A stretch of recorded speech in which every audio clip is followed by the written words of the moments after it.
head over to Nigeria. The authorities there are targeting to have GDP growth of at least 7% by 2020. Now, the West African nation's economies, of course, as we've reported here, heavily dependent on exports of crude oil. And that has been undermined in part by decades of corruption and poor governance. It's been plagued now by low global oil prices, which have cut government revenues and the availability of foreign currency, namely the US dollar. Now, in the third quarter of 2016, gross domestic product shrunk by over 2% compared to a year earlier. With inflation at an 11-year high, frustration among citizens is rising. In fact, on Monday, protesters took to the streets of Lagos calling for change in government. Now, that 7% target for GDP growth is part of a longer, medium-term economic recovery plan. Let's get the latest details on exactly how all of this will work. Sophia Dengo joins us now live from Abuja with more details on this story. Sophia, does this plan in any way cover the business of getting a more flexible foreign exchange rate in the country?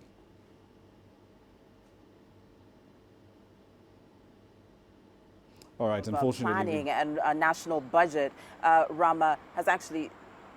Right, continue, Sophia. We can hear you now.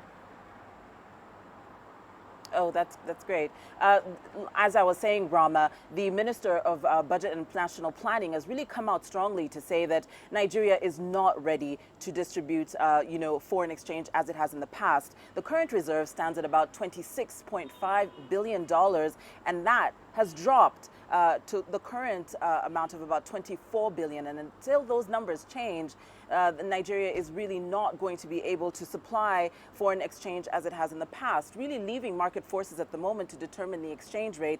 But not much is going to change until these numbers do. Rama. Indeed. Let's talk about the funding part of this particular plan. All of these plans will require a bit of cash to invest in all the sectors that the government is talking about: agriculture, energy, education, and so on. But both the World Bank and the African Development Bank say they haven't seen a comprehensive plan from Nigeria to say exactly what they intend to do. And for that reason, they're withholding billions of dollars in potential funding. I mean, given the urgency of the matter, why haven't the Nigerian authorities delivered that plan?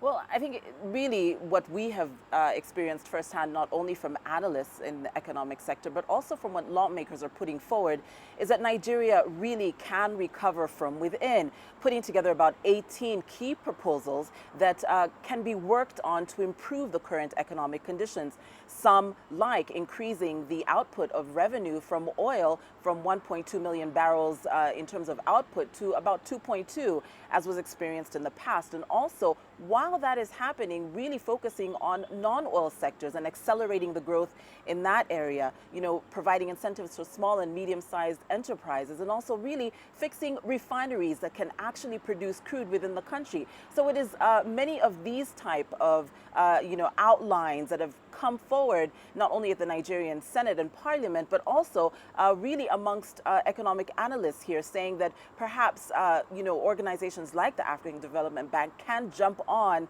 to the bandwagon once Nigeria has fixed a lot of the problems from within. Rama. Indeed. One last question for you, Sophia. This feels a lot like 2010 all over again. What exactly ails the Nigerian president?